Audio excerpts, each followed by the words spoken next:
సాధారణంగా మన ఇళ్లలో జనరలీ దిష్టి ఈజ్ వెరీ బిగ్ థింగ్. దిష్టి తెలుసు కదా.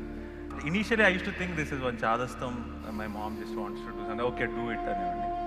But later when I started having this some accident at the shoot or something, it kept on happening, and particularly I had this back-to-back hits and then I had this back-to-back accidents also, and then without me realizing I started believing it.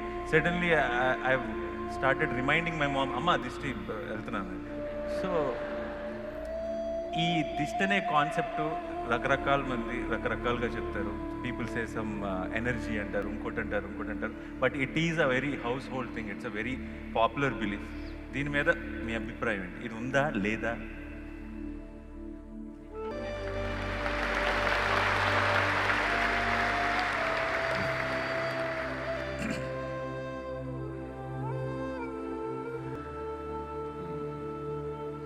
आप रोज नहाते हैं? नहीं, मैं इसलिए पूछ रहा हूं क्योंकि चेन्नई में वो 3 दिनों में एक बार नहा रहे हैं. मैं इनका हैदराबाद आप वहां नहीं पहुंचे, अभी हुसैन सागर में.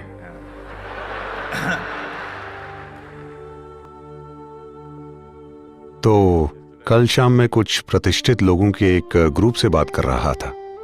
एक सरकारी अफसर ने कहा ये सभी अमीर लोग हर रोज नहा सकते हैं. मैंने पूछा आप कहां से हैं? दक्षिण भारत में हम नहाए बिना घर से बाहर कदम नहीं रखते. चाहे जो भी हो जाए, चाहे हम पानी न पिए, लेकिन हम पहले नहाएंगे. तो ये नई संस्कृति मत शुरू कीजिए कि इतने दिनों में नहाइए. और शुक्र है आज शुक्रवार है. तो आप अपने शरीर को पानी से धोते हैं. इसका संबंध सिर्फ मिट्टी हटाने से नहीं है. अगर आपके शरीर पर मिट्टी ना भी हो, तब भी क्या आपने देखा है कि पूरे दिन के काम के बाद अगर आप पर कई चीजों का बोझ जमा हो जाए और आप आकर नहा लें, तो ऐसा लगता है नया जीवन मिल गया. क्या ऐसा होता है? सिर्फ शरीर को साफ करने की बात नहीं है, बात साबुन की नहीं है, बस शरीर पर पानी का बहना. आप जाकर नदी में डुबकी लगाइए, वहां 10 मिनट रुकिए और बाहर आकर देखिए. ऐसा महसूस होगा जैसे आपका नया जन्म हुआ है. क्योंकि आपको समझने की जरूरत है कि यह शरीर बुनियादी रूप से 5 तत्वों से बना है: पृथ्वी, पानी, अग्नि, हवा और आकाश. इस मौसम में हमारे योग केंद्र में, क्योंकि हमारे यहां एक हवा की टनल है, यानी शांत घाटी से मॉनसून की हवाएं बहकर इस घाटी में केंद्रित हो जाती हैं. और जब ये योग केंद्र की ओर आती हैं तो उनकी रफ्तार 70 से 110 किलोमीटर प्रति घंटा हो जाती है, दिन के अलग अलग समय पर. तो इस समय हमारे सभी लोग साधना करते हैं. वो हवाओं में इस तरह खड़े हो जाते हैं, क्योंकि ये वायु स्नान है. जल स्नान अब रोज करते हैं, वायु स्नान भी किया जा सकता है.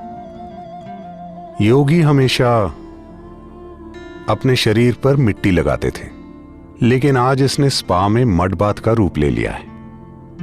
ठीक है, तो मड बाथ भी होता है. Similarly, there is a fire wash. इसी तरह से अग्नि स्नान होता है. इस अग्नि स्नान को हम क्लेश नाशन क्रिया कहते हैं. इसका मतलब एक काम जो आपके आसपास इकट्ठा हुई अशुद्धियों को हटा देता है. क्योंकि आपका शरीर बस यहीं खत्म नहीं होता, ये इससे आगे मौजूद है. क्या आपने इस पर ध्यान दिया है? शायद महिलाएं इस बारे में पुरुषों से ज्यादा संवेदनशील हैं कि किसी को आपको छूने की जरूरत नहीं है. अगर कोई कुछ ज्यादा पास आ जाता है, ये कोई मानसिक चीज नहीं है, वो एक अलग बात है. मानसिक और भावनात्मक पहलू होते हैं, उन्हें छोड़ दीजिए. अगर कोई ज्यादा पास आ जाता है तो वहीं एक भावना पैदा होती है. आप जान जाते हैं कि आपको कुछ दूरी चाहिए. उन्होंने आपको छुआ नहीं है, बस ऐसे करने से ही कुछ परेशानी होती है ना? क्योंकि शरीर यहीं खत्म नहीं होता, ऊर्जाएं इससे थोड़ा आगे तक होती हैं. इससे कितना आगे हैं, ये इस पर निर्भर करता है कि आपकी जीवन ऊर्जा कितनी उल्लासित है. अगर आपकी जीवन ऊर्जा वाकई उल्लासित है तो आप ये पूरा हॉल उससे भर सकते हैं, वरना ये कम से कम थोड़ा आगे तक होती है. ज्यादातर लोगों के लिए ये शरीर से 3 से 9 इंच तक बाहर हो सकती हैं। तो जैसे जैसे आपके शरीर पर अशुद्धियां इकट्ठी हो जाती हैं, अगर आप बाहर जाएं, मोटरसाइकिल चलाने पर आप देखेंगे, मैं जब भी मोटरसाइकिल चलाता हूं तब थोड़ा जवान हो जाता हूं, क्योंकि अगर मैं 4-5 घंटे चलाकर वापस आता हूं तो लोग कहते हैं, सदगुरु आपकी दाढ़ी काली हो गई है, काला कार्बन लग जाता है।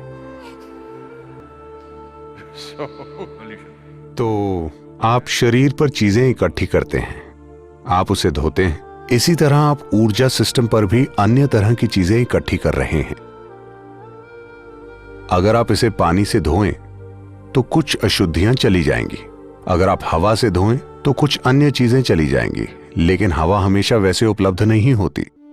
आप ये भी देख सकते हैं,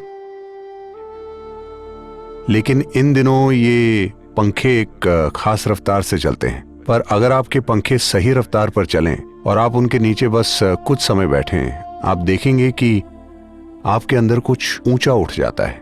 क्या आपने ये देखा है? थोड़ा सा वायु स्नान। इसी तरह से एक अग्नि स्नान होता है जिसे आप दृष्टि कह रहे हैं। क्या यह हमेशा दूसरे लोगों के देखने से होता है या नहीं होता, इस पर प्रश्न उठ सकते हैं, लेकिन आपके आसपास के जीवन का आपके ऊर्जा सिस्टम पर जरूर प्रभाव पड़ता है।